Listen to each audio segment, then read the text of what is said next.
নমস্কার। ভগবানের কিছু অমৃত কথা। ভগবান বলেছিলেন, অজ্ঞান যতক্ষণ বন্ধন ততক্ষণ। ব্রহ্ম ও আত্মার ঐকানুভূতি হলেই এই বন্ধনের নিবৃত্তি হয়। বন্ধন নিবৃত্তি আর মুখ্য একই কথা। মৃত্তিকা ও ঘট মূলত একই বস্তু, পার্থক্য কেবল ওই নাম আর রূপে। এই নামরূপ কিন্তু অজ্ঞান মনের কল্পনা ছাড়া কিছু নয়। তাহাদের অ্যাকচুয়ালি বাস্তব কোনো সত্তা নেই। সুতা ছাড়া যেমন কাপড় থাকে না, তেমনি। তাই আমরা এখানে বলছেন যে, ভগবান বলছেন যে অজ্ঞান যতক্ষণ বন্ধন ততক্ষণ। অ্যাকচুয়ালি আমরা কিন্তু নিত্যমুক্ত। আমরা নিত্যমুক্ত। আত্মাতে কখনো কোনো বন্ধন ছিল না বা বন্ধন নেই, এখনও নেই, কোনোদিনই ছিল না। সেই আত্মা নিত্যমুক্ত। কিন্তু আমি নিজেকে আত্মা বলে বুঝতে পারছি না বলেই আমি নিজেকে বন্ধনে আবদ্ধ হয়ে থাকছি। প্রকৃতপক্ষে অ্যাকচুয়ালি আমাকে বাঁধে কে? আমি যে নিত্যমুক্ত শুদ্ধ বুদ্ধ আত্মা, কিন্তু আমি যে আত্মা এই কথাটাই তো আমি বুঝতে পারছি না। এবং এই কথাটা বুঝতে না পারার জন্য দায়ীকে আমার অজ্ঞানতা। তাই ইগনোরেন্স, এই ignorance is the root of all evils. তো এই অজ্ঞানতা দূর করবার উপায় কি? অজ্ঞানতা দূর করবার উপায় অর্থাৎ যিনি জ্ঞানী, যিনি জেনেছেন এই ব্যাপারগুলোকে, যিনি জেনেছেন তার শরণাপন্ন হওয়া, তার কাছে যাওয়া, তার কাছে গিয়ে জানতে চাওয়া যে ব্যাপারটা কি। অজ্ঞান যতক্ষণ বন্ধন ততক্ষণ।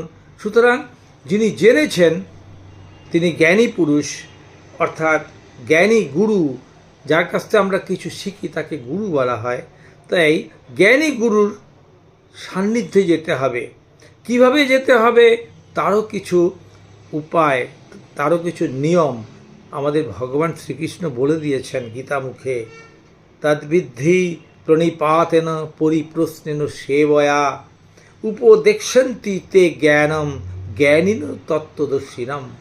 অর্থাৎ ওই তত্ত্বদর্শী গুরুর কাছে, ওই জ্ঞানী গুরুর কাছে গিয়ে তোমাকে প্রণিপাত করে, শ্রদ্ধালু চিত্তে প্রণিপাত করে, তাকে প্রশ্ন করে, তার প্রশ্নের দ্বারা তাকে সেবা করে তার কাছ থেকে জানতে চাইতে হবে যে আমি তো নিত্যশুদ্ধ বুদ্ধমুক্ত আত্মা হওয়া সত্ত্বেও আমি নিজেকে কেন বন্ধনে আবদ্ধ বলে ভাবছি?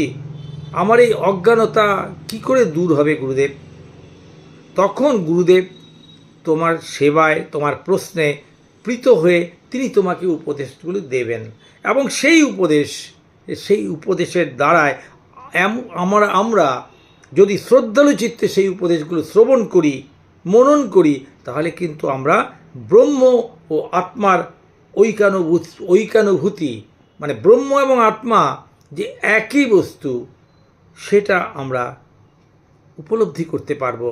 এবং সেটা উপলব্ধি করতে পারলেই আমাদের বন্ধনের নিবৃত্তি হবে। তাই বন্ধন নিবৃত্তি আর মোক্ষ একই কথা।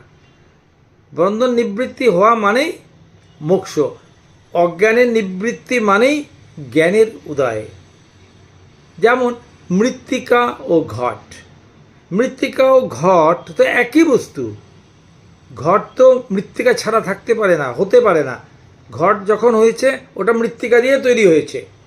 তো মৃত্তিকা ও ঘট একই বস্তু। তাহলে আমরা যখন ঘটটা দেখছি তখন তো প্রকৃতপক্ষে আমরা মৃত্তিকাই দেখছি, মাটিই দেখছি মাটি, বলছি ঘট। এই ঘটটা কি? ঘট বলে তো কোনো বস্তু নেই, এক মাটিই আছে। এই পার্থক্যটা কি? শুধু নাম আর রূপ। এই নামরূপের জন্যই আমরা ফেসে গেছি। এই নামরূপের হচ্ছে কোথা থেকে এলো? এটাই হচ্ছে অজ্ঞান মনের কল্পনা। অজ্ঞান মনের কল্পনা ছাড়া কিছু নয়। অ্যাকচুয়ালি তাদের কোনো বাস্তব সত্তা নেই। এই নামরূপে ঘটের কোনো বাস্তব সত্তা নেই। বাস্তব সত্তা আছে মাটির। যেমন সুতা ছাড়া কাপড় থাকে না, ঠিক তেমনি সুতা ছাড়া কাপড়ের অস্তিত্ব কোথায়? এক সুতাই আছে, কাপড়গুলো তো কতগুলো সুতারই বিনুনি, কতগুলি সুতারই কম্বিনেশনে কাপড়। সুতরাং উপাদান কারণটা আমাদের দেখতে হবে। এই জগতের উপাদান কারণ হচ্ছে ব্রহ্ম। ব্রহ্ম ব্যতীত দ্বিতীয় তৃতীয় কোনো বস্তু নেই, এক ব্রহ্মই রয়েছে, আর সেই ব্রহ্মই তুমি, আমি, আমরা সবাই।